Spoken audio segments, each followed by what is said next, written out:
오늘 본문 말씀 사사기서 7장 22절부터 25절까지입니다.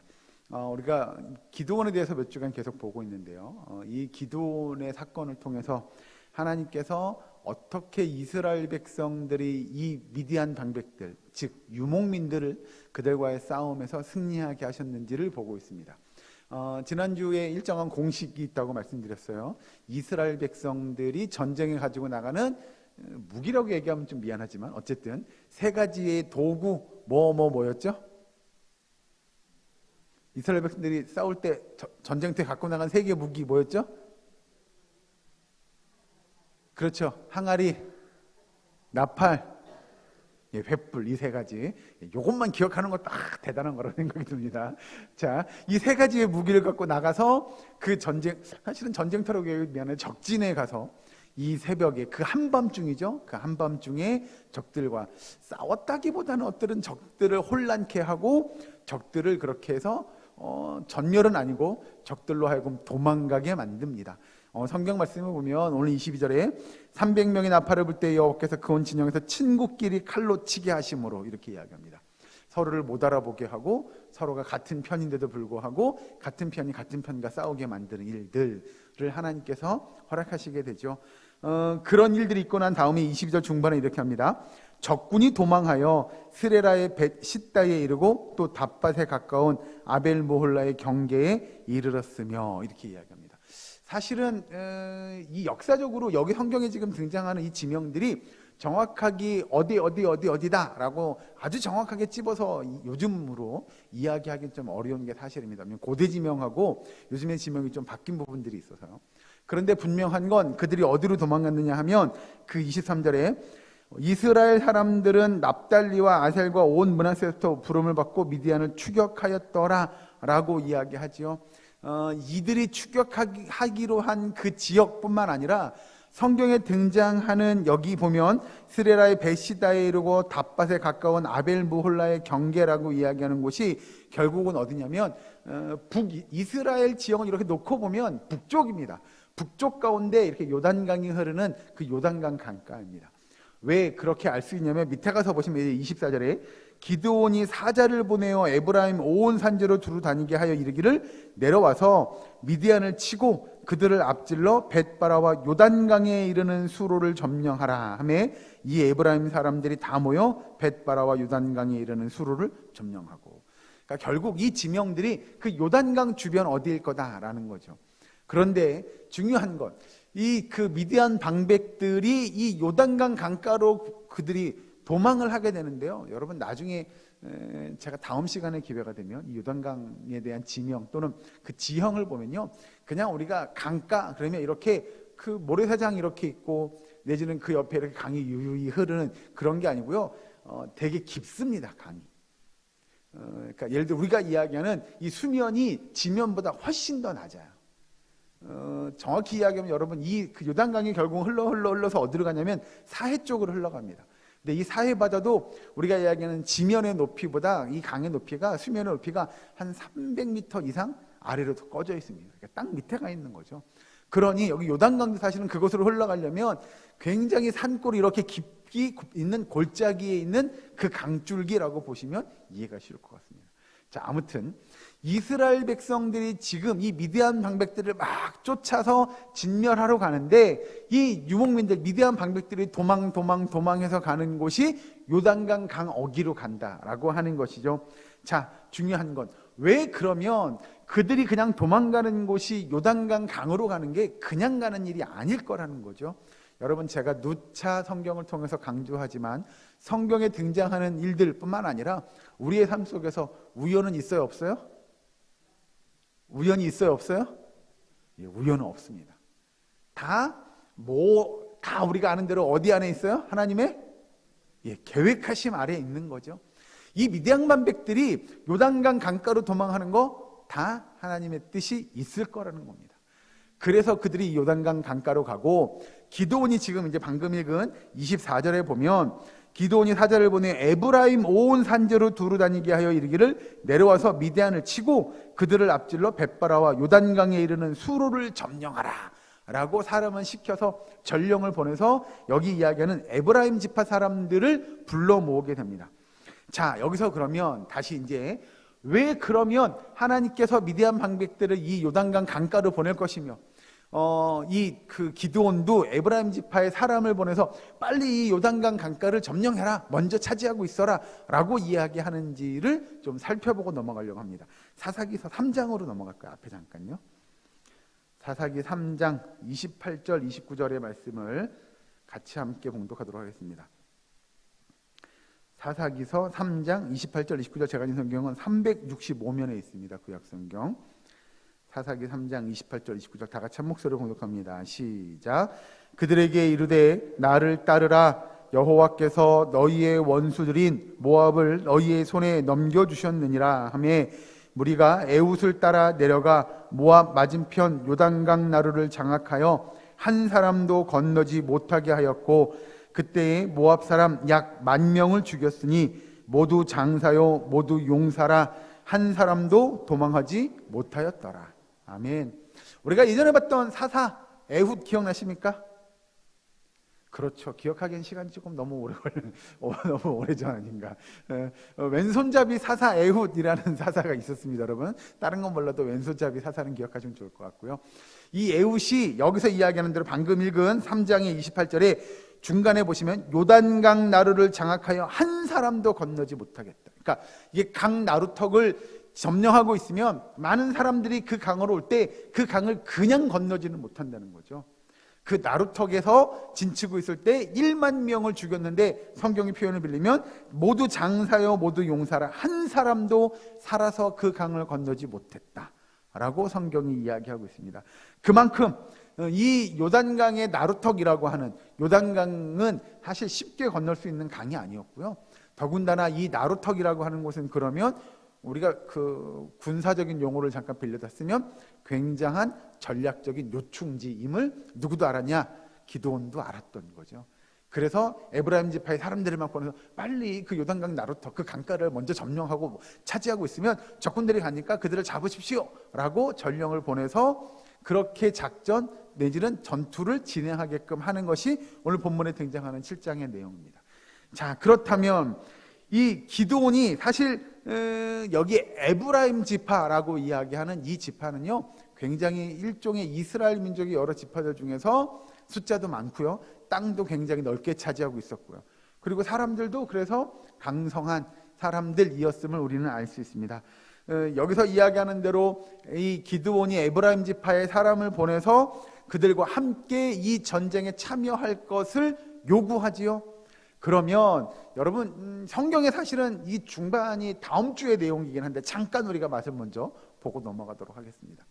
여러분들이 에브라임 지파 사람이라고 한다면 기드온이 지금 사람을 보내가지고 빨리 이 요단강 나루턱에 가서 거기 차지하고 있다가 이 미디안 반국들이 막 도망오면 거기서 그 사람들을 잡으십시오 라고 이야기하면 여러분들은 어떻게 하시겠습니까? 라고 하는 겁니다.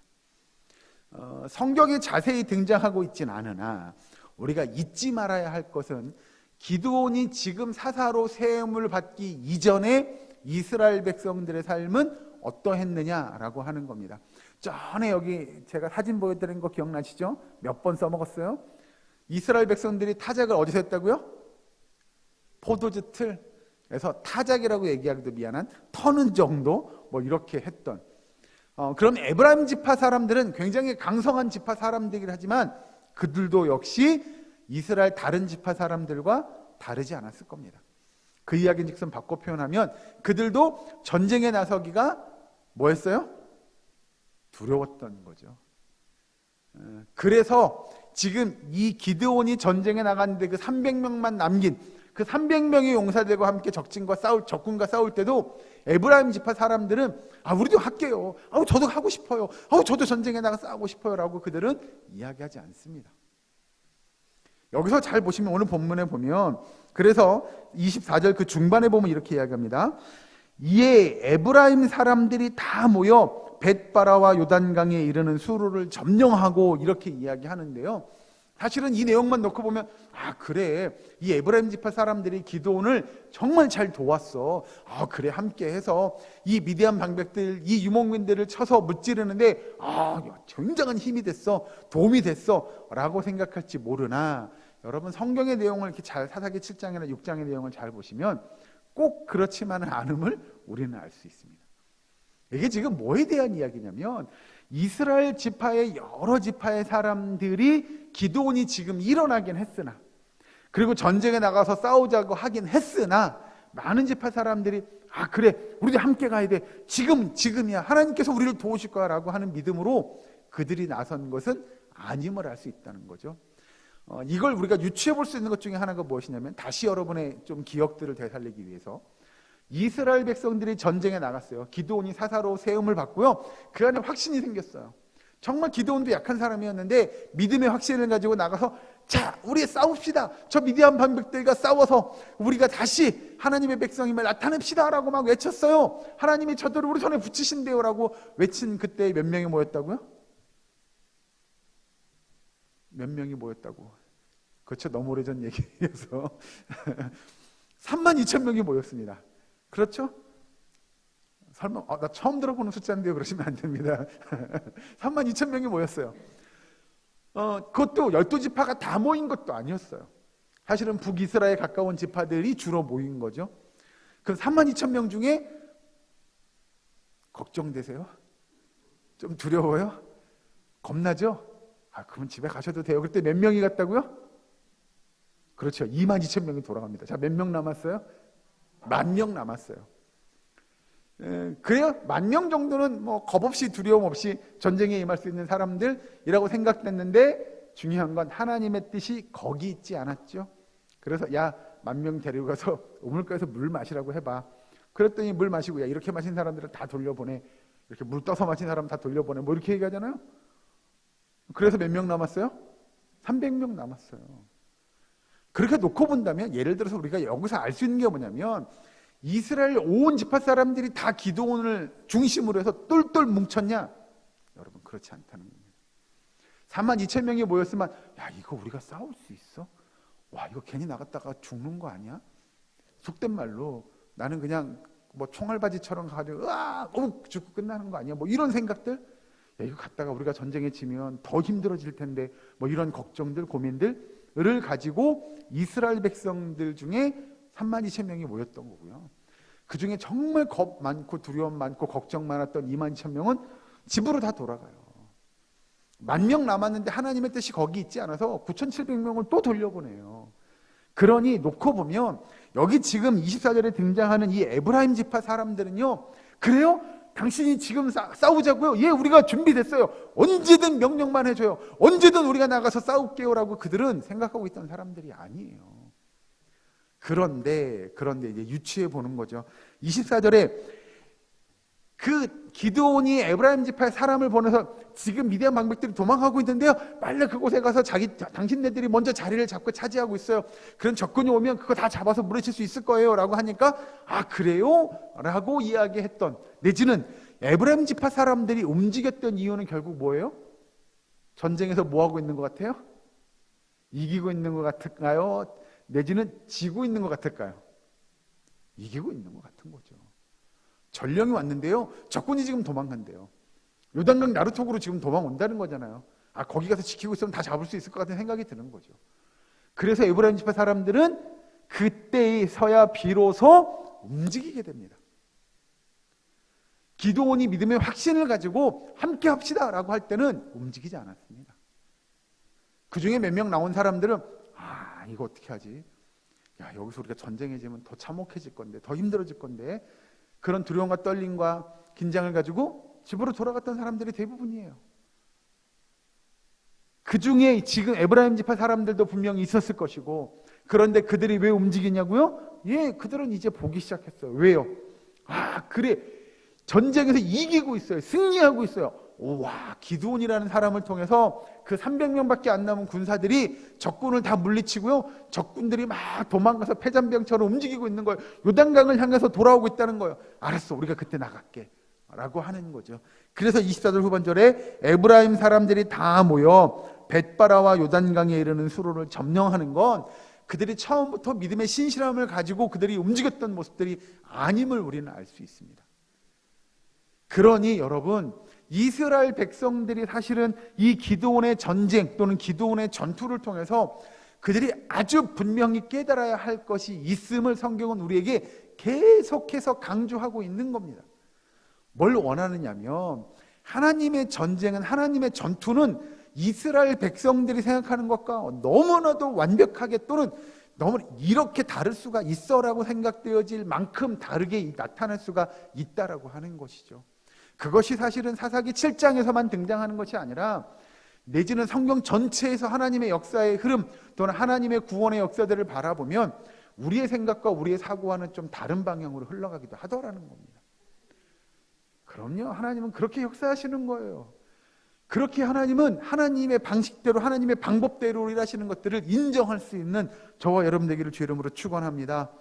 여러분, 오늘 본문에서 사사기 7장 25절에 보면 또 미디안의 두 방백 오렙과 스엡을 사로잡아 오렙은 오렙 바위에서 죽이고 스엡은 스엡 포도주 틀에서 죽이고 미디안을 추격하였고 오렙과 스엡의 머리를 요단강 건너편에서 기드온에게 가져왔더라.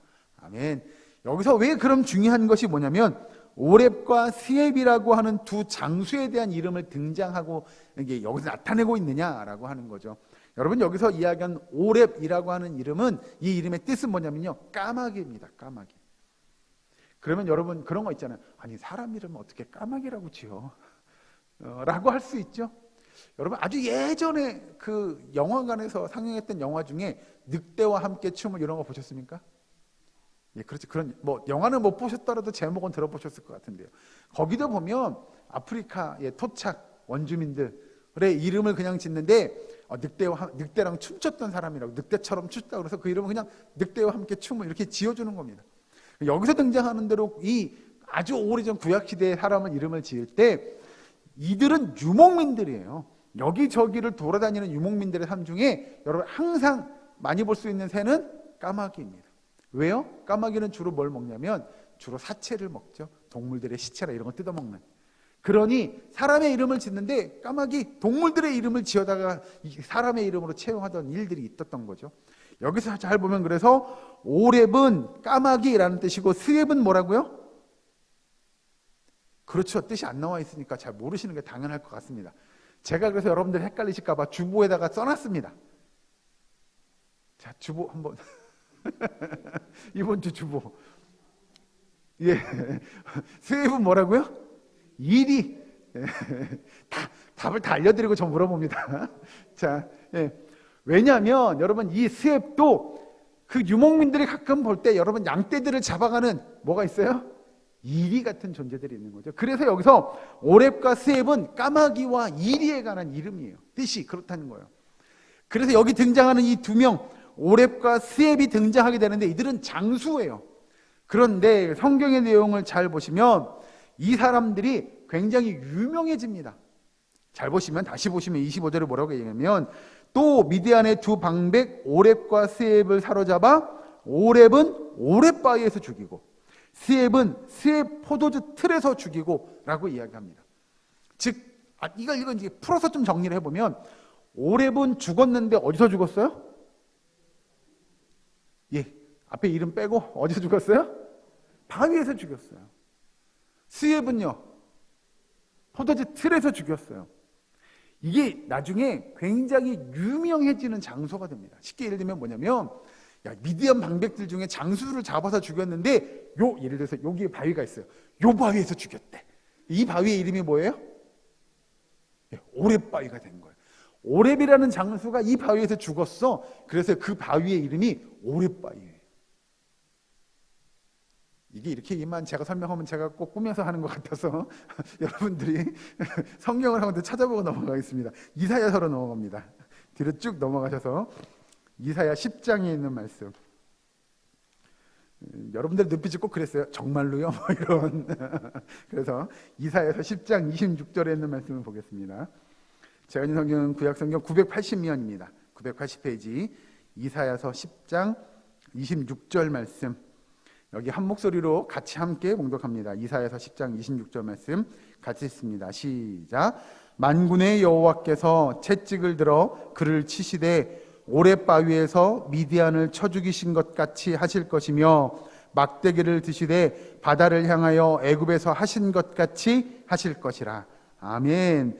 여기서 이사야 선지자가 앞으로 장차 여호와가 아수르를 들어서 치실 때 어떻게 칠 거냐면 이스라엘 백성들이 오렙바위에서 그 오렙장수를 치시는 것처럼 하나님께서 이스라엘 백성들을 위하여 여기서 이야기하는 아수르의 사람들을 칠 때 그렇게 칠 거다라고 먼 뒤에 가서 이사야 선지자가 그렇게 이야기하고 있는 거예요.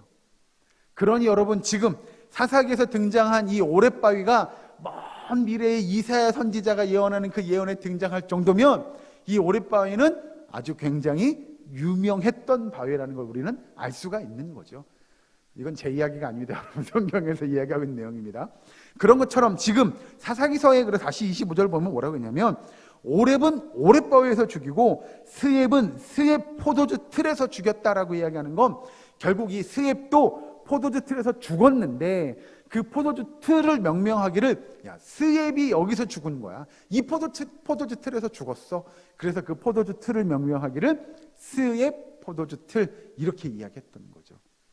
여러분 그런 것처럼 하나님께서 여기서 지금 이야기하고 있는 오렙바위라고 하는 것도 그냥 우연찮게 죽은 것이 아니라 하나님이 그 이스라엘 백성들이 하나님의 뜻에 순종하고 또는 여기 등장하는 아수르 사람들이 나와서 그 오렙과 스엡을 죽일 수 있었던 그 모든 일들 사실은 이 모든 일들이 하나님께서 이루시고 하나님께서 계획하시고 하나님께서 역사하신 일들임을 성경은 우리에게 증거하시는 줄로 믿으시기 바랍니다. 여러분 이 모든 일들은 그냥 우연하게 일어난 일이 아니라 모든 것이 하나님의 뜻 안에서 계획되어진 일들이라는 걸 성경 우리에게 가르쳐 주죠. 그리고 이스라엘 백성들이 그 일들을 모든 것을 이루어간 건 사실 기드온이 잘해서가 아니고요. 내지는 300명이 훌륭해서가 아니고요. 이 모든 일들을 이루시는 이가 누구시라고요? 여호와 하나님이시라는 것을 믿는 저와 여러분 되기를 주의 이름으로 축원합니다. 여러분 사실 결론으로 정리하면 그렇죠. 어떤 강한 군대라고 할지라도 어떤 수많은 군사라고 할지라도 우리 여호와 하나님을 능히 당해낼 자가 있느냐? 아니요. 전혀요. 전혀 없음을 여러분 믿으시기 바랍니다. 심지어 악한 사단의 역사라고 할지라도 그 악한 사단 마귀의 역사라고 할지라도 우리 여호와 하나님을 당해낼 수 있느냐? 결코 없음을 고백할 수 있는 저와 여러분 우리의 사랑교회의 모든 건속되시기를 주의로 간절히 축원합니다. 그 명성을 떨쳤던 여기서 성경에 등장하는 이 오렙과 스엡이라고 하는 그 장수들이 결국 하나님의 계획대로 그들이 죽음을 맞이할 수밖에 없었던 것처럼 언젠가 우리의 천사장 되시고 우리를 이끄시며 심판의 구주로 이 땅에 오셔서 천군 천사들을 호령하실 그 여호와 하나님께서 우리들을 대신하여 싸우실 그 전쟁에 함께 참전하고 승리의 기쁨을 맛보고 하나님께 영광 돌려드릴 수 있는 그런 믿음의 역사가 우리 저와 여러분에게 우리의 사랑교회 모든 권속들에게 임하기를 주의 이름으로 간절히 축원합니다. 기도하겠습니다. 사랑과 하나님 감사합니다. 진정으로 두려워하지 않게 하여 주시옵소서. 담대한 믿음 가지고 하나님의 전투에 참전하는 주의 백성 되게 하여 주시옵소서. 여호와 하나님께서 우리의 군대 장관 되심을 고백하는 우리의 사랑교회의 모든 권속될 수 있도록 주께서 역사하여 주시옵소서. 아버지 우리의 사랑교회의 모든 권속들에게 그런 신실한 믿음의 역사를 허락하여 주시옵시고 우리의 사랑교회 성도들이 하나님의 그 신실함을 믿음을 고백하는 주의 백성답게 이 땅에 치열한 영적인 전투의 싸움에 승전보를 울리는 주의 백성들 될 수 있도록 주여 도와 주시옵소서. 예수님의 이름으로 기도하옵나이다. 아멘.